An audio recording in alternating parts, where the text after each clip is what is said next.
the future belongs to those who believe in the beauty of their dreams. And I've just really always held on to that. And I've always believed that what I want out of life is attainable if I put in the hard work behind it.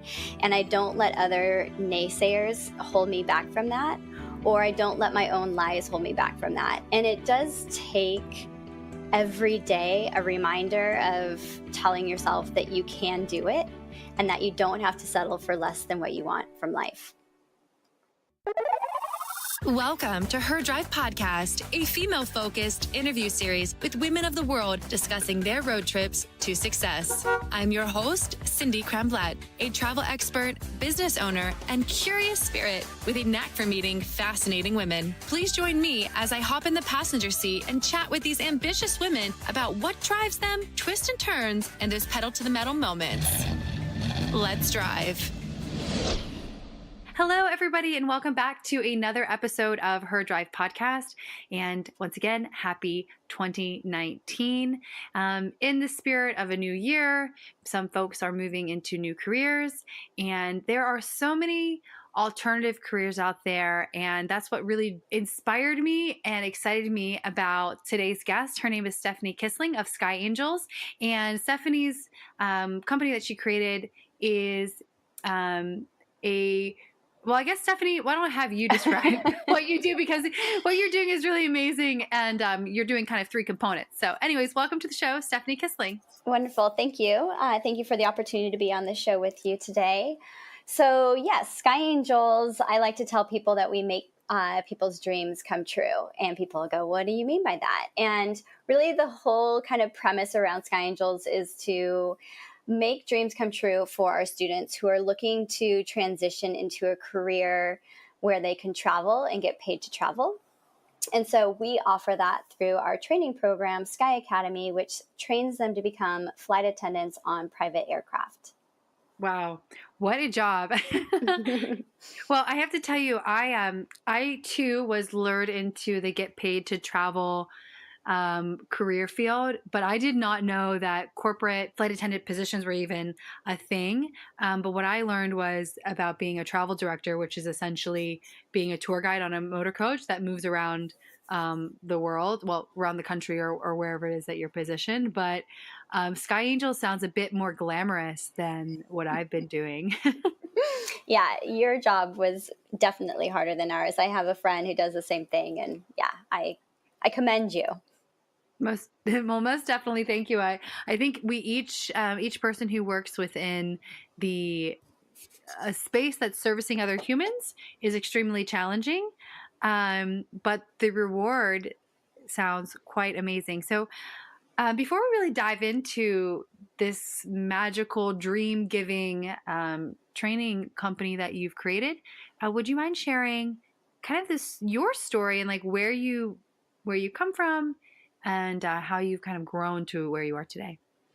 Well, I guess that depends on how far we want to go back, but just an overview of where I'm coming from. I went to college, graduated with a degree in environmental studies, and even going through college, I just knew that the traditional career path just wasn't for me. I put myself through college having employers, and I would always get fired because I always felt like I had ideas for their company and they didn't always want to see my vision. And so they usually would fire me as a result of a conversation I would have about something I saw within their business that I thought could get improved. And so I just came to this point where I realized I butt head with bosses. And so I really need to create something for myself that feeds my passion of not having a 9-to-5, not being in a cubicle, not being told when I can go and run errands, not being told if I can go on vacation with my family, and an opportunity to see the world. And so most of all my life after college was cultivating that dream for myself. And how did you cultivate that dream? Because so many people want that, and they don't realize that they can manifest it and kind of just stay in that same kind of stagnant space. Yeah, you know what? It really is a leap of faith in believing in your dreams. One of my favorite quotes is, Oh, shoot. It's by Eleanor Roosevelt, and I just drew a blank on it. It's the future belongs to those who believe in the beauty of their dreams. And I've just really always held on to that. And I've always believed that what I want out of life is attainable if I put in the hard work behind it. And I don't let other naysayers hold me back from that, or I don't let my own lies hold me back from that. And it does take every day a reminder of telling yourself that you can do it and that you don't have to settle for less than what you want from life. Wow, that's really magical. Did you have strong parents who instilled that in you, or how did you create this mindset? Yeah, I had a great family growing up. My parents were divorced, but they were both extremely hard workers. And my dad was an entrepreneur. He had his own mortgage business and real estate business, and so I really learned a lot about business drive and ethics from him. And then my mom, being a single mom, she was always, her passion was nursing. And as a single mom, she put herself through school and, with a full-time job waitressing just so that she could live out her dream. And so I saw the fruition of both of their dreams, or I saw the reality of both their dreams come to fruition through hard work. And so hard work was something that was instilled in me at a very young age. Do you work every single day? Well, define work. uh, yes. Do I work on some part of my business every single day? Absolutely. Do I do that when I'm sitting at a coffee shop or at the beach or uh, traveling to a destination? Yeah. So for me, it doesn't really feel like work as long as I'm able to be mobile with it. But in order to run a company, of course, you have to be touching it every single day. You can't just let it sit there and be stagnant. You always have to be looking at it and challenging yourself and your business to always grow so that you're always staying with the demands of the industry that you're in. That sounds exactly like personal development as well. You can't Yeah. become stagnant with it. Well, Yeah, absolutely. as you were, realizing, oh gosh, I'm butting heads with all these different employers. I'm seeing things that they don't see. Were you working as a cabin attendant at the time, or how did you get into this field? I was not working as a cabin attendant at the time. I was in college, and then after college, I only was really ever working for myself. So I never put myself in that situation again. And so I jumped into real estate, getting into the same business as my father right after graduating college, and did that for a few years until the market crashed. And so I had to quickly come up with another game plan to feed myself. And so I had grown up on boats, sometimes just little tiny boats, but I'd always been around boats in the ocean. And so I created a business called Mermaid Yacht Services out of the LA yacht area, LA harbors.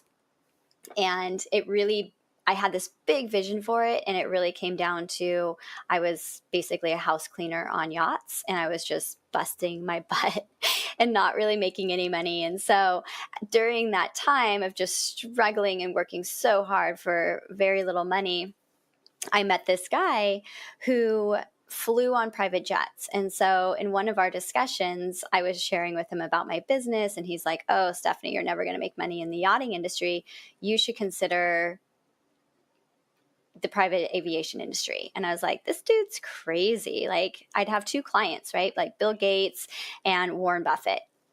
I did not grow up around money. We never flew as a child. I never flew on an aircraft. And so the aviation world was just really outside my sphere. And so anyway, he had planted a little seed. And so I went home. Google didn't exist at the time, but I jumped on the computer and I did some searches for private aviation. And suddenly this world just opened up to me, and I realized just how large of an industry it was and how large of an opportunity it was. And then at that point, what did you do? Well, at that point, I was broke, dead broke. I had basically put all of my savings into supporting myself, and I was I was in debt with credit cards and just trying to pay for my living expenses. And so I was like, how am I going to do this? Like, how am I going to get into this industry? And so I just realized that I work hard. I put myself through college waitressing. And so I knew how to do the service side of what the industry required. And so I thought, okay, well, maybe I can become a flight attendant on these private jets. Like, I know how to serve drinks. I know how to serve food. I can do this. And so that's really was my point of entry into the industry. Is I used the last of my savings. I drained my bank account of the $3,000 it took to buy the training that was necessary for me to launch my career in this new industry, and did that. Took the training, and it took me 3 months to finally land my first job after that. So in the meantime, here I was, just like not a penny to my name. I was working for my brother, like grinding pipes for these big, huge semi trucks, and just like breaking my back literally with this heavy equipment, just trying to make some money just to survive until this career took off for me.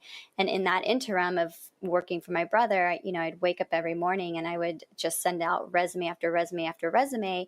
And I would repeat that to the same people over and over and over again until finally one operator, which is like a private airline, called me and was like, we have a trip available, and are you available? And I was like, yes. I didn't even know the details. I was just like, yes, I'm available.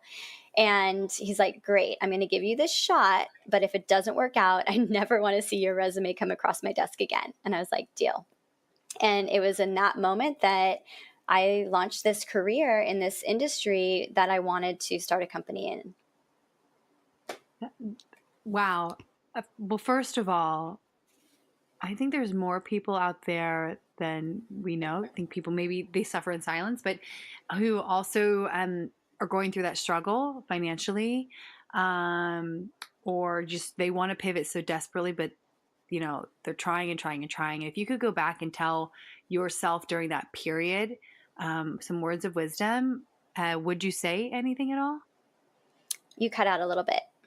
Oh, let me make a note here. So if you were to go back to that person you were during the phase of like doing backbreaking work and just really struggling in order to, while you're biding your time to, to move into this industry, like, would you give yourself some words of wisdom? Honestly, I'd probably give myself a pat on the back. And just, congratulate myself for like believing in the life that I wanted to create for myself, and not letting hard times or lack of money or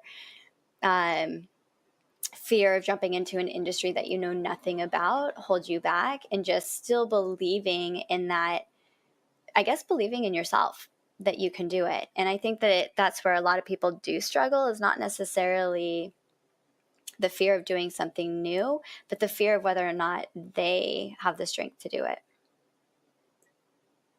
And how did you know that you had the strength?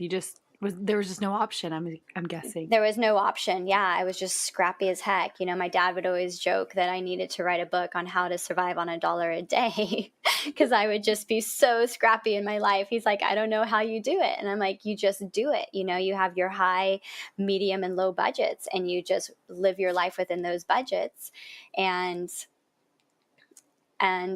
just work within it. There's always, always, always a possibility for you to have exactly what you want in your life, but sometimes you have to be creative about it. Most definitely. What was the most creative thing you did during that time? Oh my gosh. Well, after I launched my career, after I got my training and I was out pounding the pavement, I mean, I don't know if it was creative. I think it goes back to being scrappy, but, when I was going to these different locations, they weren't always close to my home. And so there are oftentimes I slept in my car just so I could spend a weekend down in LA and, go to all the clients that I had already emailed my resume to, that I had already snail mailed my resume to, that I had already faxed back in the day my resume to. And it was like, okay, the next fourth point of contact I want to have with them is shaking their hand and face to face. So I think, yeah, for me, it was just being creative with, I don't have money. I can't stay in a hotel, but I I know that I can get myself down there. Thank goodness I had a vehicle. And yeah, I think just being creative with what you have in your life and working within it. And I'm assuming this creativity boded very well once you decided to create SkyAngels. Yes, absolutely. I mean, SkyAngels, in many ways, I mean, it just kind of formed on its own, because when I was getting into the industry originally, I thought I was going to do the same thing that I did on the boats, which was have a cleaning service for them when they finished up their trips. And so when I got into the industry, I realized that there really was not a market for that, because that market was already taken. And so I was like, well, okay, I'll just talk to as many people as I can in the industry, and maybe something will just form. So I just kind of, I didn't set the business side aside, but I didn't try and like create a business right away. I tried to learn about the industry to see what sort of business I should create. And from those experiences, I realized very quickly that the private jet traveler was not receiving the service that they deserved for the amount of money that they were spending, and that they oftentimes got taken advantage of with pricing because they had wealth. And I just felt that to be so unfair, because I knew how hard I worked in life to get to where I was at. And I knew that these individuals at some point in their life also worked that hard. And so I was able to like picture myself being them in the back of the aircraft and asking like, what kind of service would I want if I worked this hard to be able to afford flying on a private jet? And so right away, I was like, well, my training didn't really set me up to be able to provide that level of service for them. And so that was kind of like the first seed of, what kind of company can I create in this industry? And it was right away like, there's an opportunity for a training academy that actually trains the student on how to service the client. And then the other side of that was that I was in this industry and it felt very lonely, because and again, it's a very archaic industry, and it's really kind of backwards still in its time, is that it's the male pilots in the cockpit and then the female flight attendant in the back. And so you're traveling with just one female on the aircraft and two men. And when I would run into other female flight attendants and I'd say hi and I'd be excited to, see somebody else who knew what I was going through, they just kind of, snubbed me. And I just felt like, gosh, like, yes, we're competing, but that doesn't mean that we can't like aid in each other's success, or at the very least be nice to each other. And so that was the second seed that was planted, about creating this network for the flight attendants who got into this industry, that cultivated success for the group and was a big encouraging and supporting company, as opposed to, oh, we're all out here for the same job, and so we all need to kind of be cutthroat about it. And so so that's kind of how SkyAngels grew, and then it just grew organically from there. Wow, that's magnificent. So, how many years did you work as a cabin attendant before you created SkyAngels? So I spent 3 years, which I probably didn't need that much time, but I was flying some clients that I just absolutely loved, and it was just such a great situation with the clients. The pilots, on the other hand, was not a good situation. And so that was, one of those seeds that was planted. And I felt stuck. Like I didn't have anybody I could go to as a result of the experience that I was having with the pilots. But I loved the clients. And so I stayed in the job longer than I probably would have.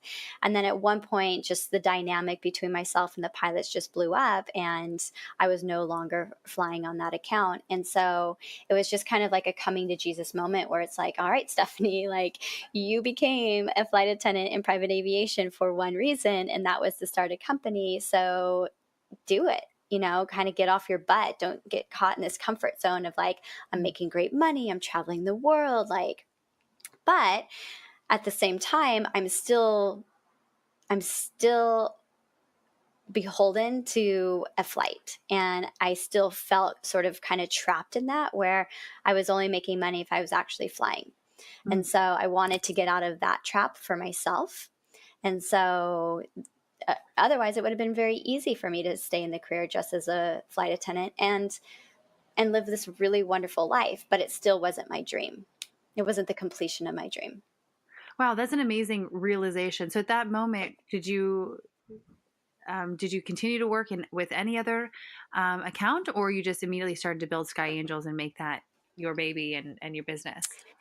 No, over those 3 years, I had been consistently working on the business plan, like working it over and over and over again. And it changed a million times. And like people are religious about business plans. I think they're a waste of time, except for the thought that it helps you formulate Mm. or think through the business, but not necessarily that it's ever going to genuinely be the business that you created a business plan for. So I think sometimes when people are looking to launch a career, they get stuck in that phase. And so I would just encourage you not to get stuck there, maybe even jump past it and start just like acting on your dream and then kind of go back to it. But so I had done that. And so I just felt I was certain that I wanted to do a training academy, but at the time it wasn't going to be like a training academy that anybody could attend. It was just going to be internal training for people that I brought into the Sky Angels group, and then they would be my employees that then I would staff to our clients. And that was the first business model of Sky Angels. And, since then I've had to pivot and grow with the demands of the industry. And so it's shifted to what we have today, which is Sky Angels Sky Academy, which is an academy that is open to not just people in-house, but anybody who wants to come to the academy and enter into this industry. But we still have very strict standards around who we actually accept into our program. That's great. And then do you help those graduates find jobs as well? Yeah, our community is so special. I mean, it's just really amazing what our students have created for themselves with the support and of Sky Angels, the brand, and myself and some of our other employees and ambassadors that have been with the company forever. So oftentimes, most of our students are receiving work through other graduates that have graduated from Sky Angels. So when an opportunity presents itself, it's shared within our community. And we have not just one, we have multiple, but there's one client that's standing out to me right now where in the last month and a half, they've hired 7 of our graduates. Wow, that's great. So that's one way that we help our graduates upon graduation. And then another way is that we have what we call Sky Crew, which is our staffing or placement side of the company, which is the original Sky Angels. And so we have clients who will reach out to us and say, hey, we're looking to hire somebody full time, or hey, we have a trip coming up and we need somebody to cover it. And from there, we'll take that request and connect that request with the Sky Angel that suits that client the best. So we almost customize the Sky Angel that we staff for that client. Wow. I mean, even in that space, like it's almost like matchmaking. And I would just Mm-hmm. imagine you have to really understand the dynamic of both parties in order to make it a success. Is that challenging? No, I don't think it's challenging in the general term. I think it's about knowing your client. And I think where the challenge happens is if you're not given enough information to make a good assessment about which Sky Angel would fit that client the best. And when I'm talking about that, I mean, it could be like a language. Like, would that client feel more comfortable if the Sky Angel spoke a language other than English? Or is this a very, I don't know, like formal family? And so maybe this Sky Angel is going to fit that dynamic or that like personality of the client better. Or is this a trip down to Cabo with a bunch of guys for a bachelor party? Okay, well, we have some other Sky Angels that are just more outgoing and more extroverted. And so that's where we try and do personality matching or, matching of Sky Angels with clients. And so the challenge is when we're not given enough information to know which Sky Angel would be best. Correct. Not that it's Mhm. ever been an issue, but the experience for the client is always much better. Okay. Yeah, that makes total sense. And then looking through kind of like the windshield of what's to come, how do you see like your life and your business transforming? Great question. Well, 2019, the theme of this year for myself personally is the year of growth. And so, um, well, not just personally, but for the business and for myself personally. And so, one of the areas that we're looking towards for the business is actually expanding into other areas where we keep getting interest, where there's other flight attendants out there that have reached out to us and said, we really love your brand, we love what you do, and we want to open one up in our state. And so expanding SkyAngels Training Academy into these other locations is something that we see ourselves expanding into in the new year. And for myself personally, was that part of the question, or? Yeah, most definitely. Yeah, personally. So How are you feeling personally? What's the plan? We all want to know. so I know. Well, so for myself personally, I still have some of those fears that hold me back, and some of those fears I have recognized are also holding the company back, since obviously I am the company and the company is me. And so I have decided that I need to start speaking my truth and recognizing that, here I am pushing all of our students to push past their fears while I'm still holding on to some of mine. And so, one of the very first things I'm going to do here in the new year, which is coming up in a couple of weeks, is attend a public speaking conference with a TEDx speaker coach down in Santa Barbara, and just tackle that fear head on with, one of the best people I can participate in tackling that fear with. Wow, that's really amazing. Do you want to give a TED talk? I mean, Because yeah, I think you should. I would love to. I love sharing. I love sharing, and I've been told that people love what I share, and my fear is that I don't know how to articulate it well enough for it to be of value to people, in addition to my fear of actually having all eyes on me. And so learning how to articulate the message so that it's powerful for the listener is a skill that I'm definitely excited about, and would absolutely welcome a public speaking opportunity, with that skill set. Of course, and what I think is beautiful about this particular fear is that number one, you acknowledge the fear, and then two, you've had the gumption to go and find ways to combat the fear and grow through it, rather than many people, myself included, in some situations, I act from a place of fear rather than a place of empowerment, and that, okay, once I push through this fear, I'm going to be fine. And there's nothing but a lesson or something better on the opposite side of the fear. Yeah, absolutely. I mean, fear is what holds us back. It's not what's going to ruin our life if we tackle that fear. So, and it's so funny because as I'm like thinking about this, it's just like, it's so interesting where fear comes from, and who knows where it comes from. But it's so unfortunate that it has so much power over us. And one of the things that I like to say to my students is, let fear guide you, not stop you, because it is that fear that's actually egging you on to like push past your boundaries. And if you're not afraid of it, then we know that we're in this place of being very complacent in our life, which isn't necessarily a bad thing unless you're unhappy. And so, yeah, I think fear should be your driving force, not your stopping force. Ooh, that's really beautiful. Yeah, it's a good marker. It's a good indicator of it's a good indicator of where you need to grow and be. Yeah, exactly. I think we know what your TED Talk is. Wow, that's amazing. Well, I want to kind of wrap up in a little while, but still gain a little bit more insight into Steffany, the person. And I'm just curious, do you have like daily, weekly, monthly rituals? Yes, I do. And I'm also very flexible in those rituals too. And again, that just speaks to my nature and me feeling like I need spontaneity in my life.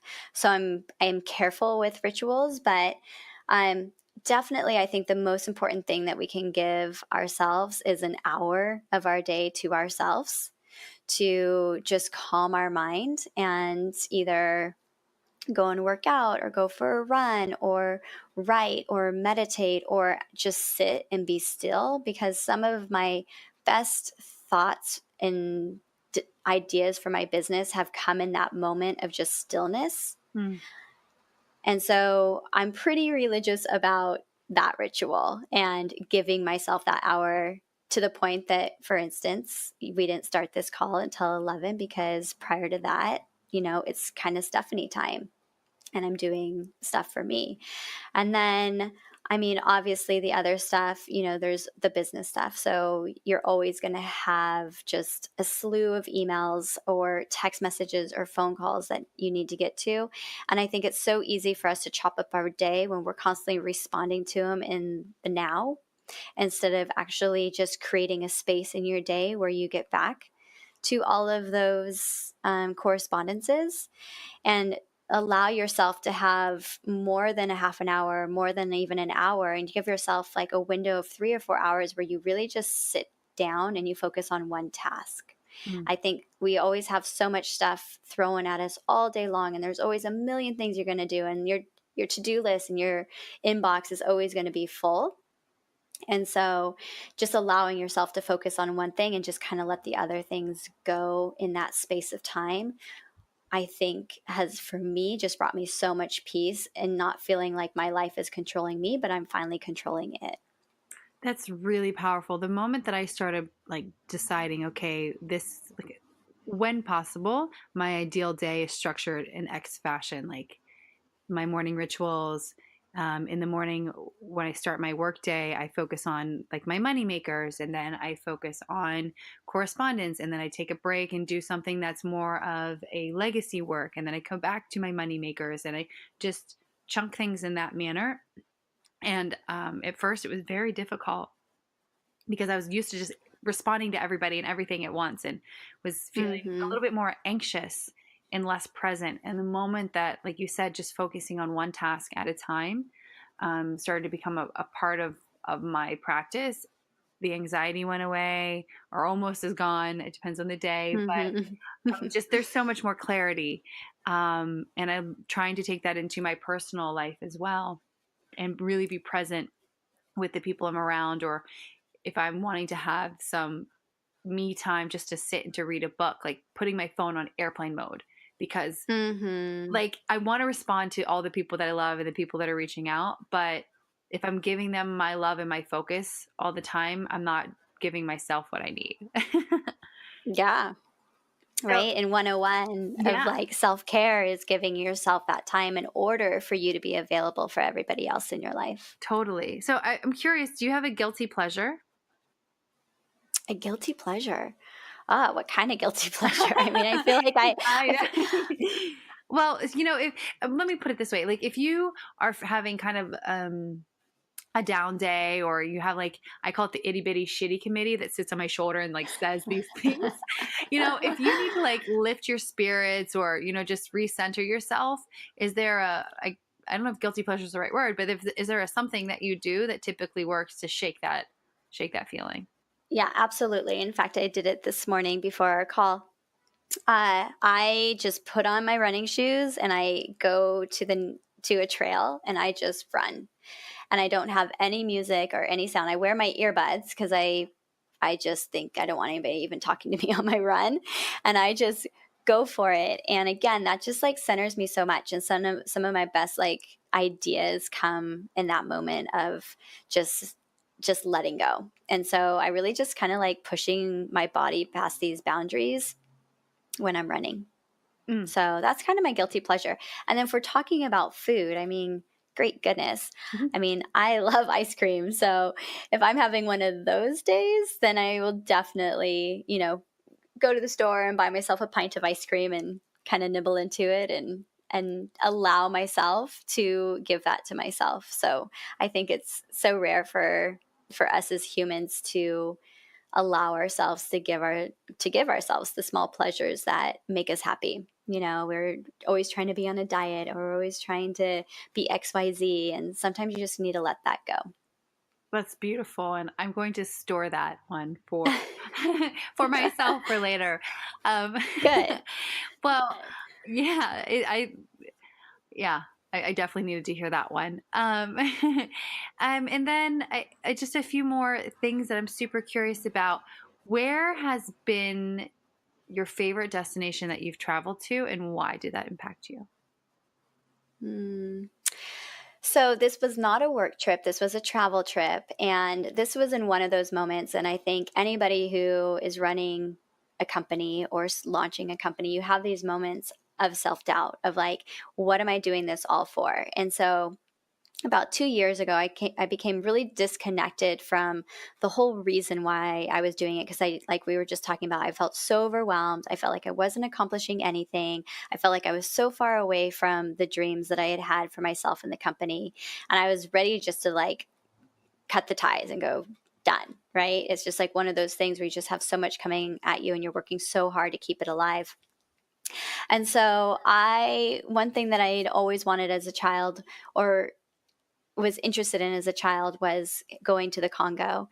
And I got that interest at a young age because our grandparents would always buy us National Geographic, and I would see the beautiful animals of Africa. And so I decided, I was like, I'm taking a month off and I'm going to the Congo, where nobody wants me to go because my entire life they've told me that it's unsafe and that I shouldn't travel down there. And I was listening to all of them and all of their fears, whether they were founded or not. And it was that moment where I'm like, I need to do this for me because this is what I want. And this will be a huge regret for myself if I don't do it. And so I traveled down to the Congo, and it was so special for me because it was just what I needed to reconnect with what was important in life. And like you were just saying, like being present in the moment that you're in is so hard for us to do in the society that we live in. But when you're down in the Congo and you're away from all the things that overwhelm us here in the first world. So like the technology where you just can never turn off. But I saw such community that I haven't seen in so long, and children outside playing, and neighbors coming together for dinner, and they're all outside of their huts until the very last wee hours of sun, because once in their huts, there's no electricity. And so and they just were smiling, and they had, in our opinion, nothing, in the material world, but they had everything in what I feel is most important in life, which is that community, that connection with your loved ones, the being there for each other and actually being present in the moment that you're with people.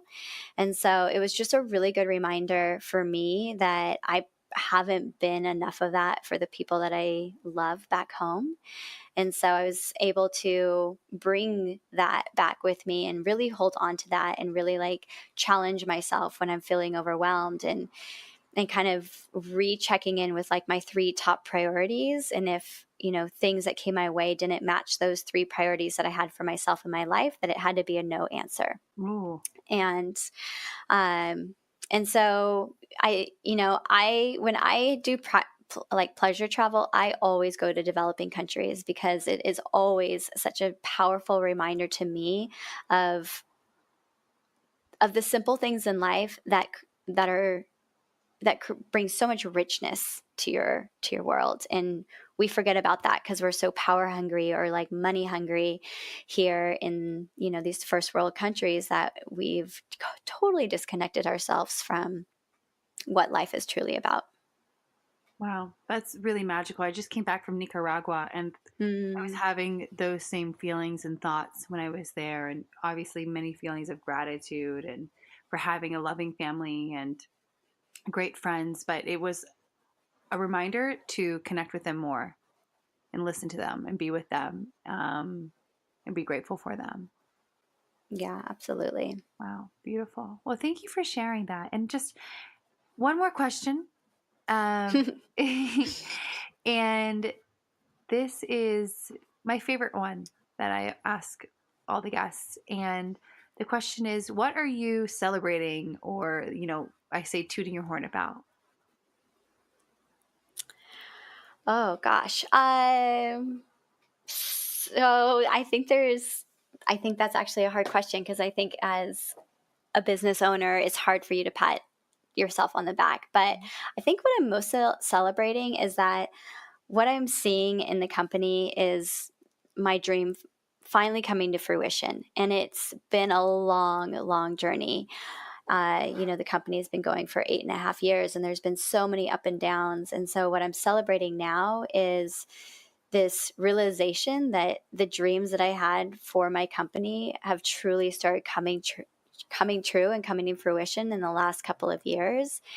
And the effect that it's having on our students in such a positive way in their life, and just the thankfulness that I get from them all the time when I really feel like I didn't do that much, but they're just so grateful for SkyAngels and the community that we offer them.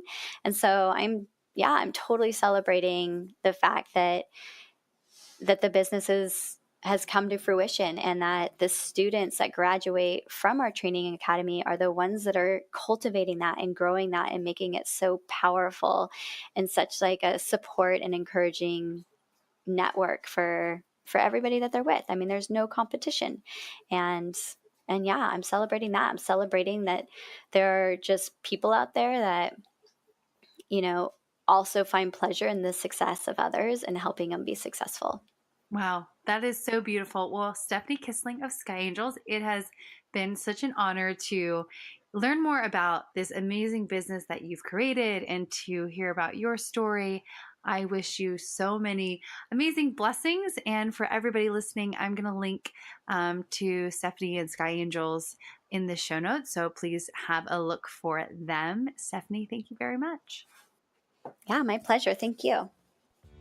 Thanks for listening to Her Drive with Cindy Cramblett. If you want to know more about today's guest or know a fascinating woman you'd love for me to interview, please see the show notes, visit Instagram or her-drive.com. And please, please, please, if you love the show, leave a review on iTunes. Thanks for riding along, and subscribe to join our next woman and her drive to success.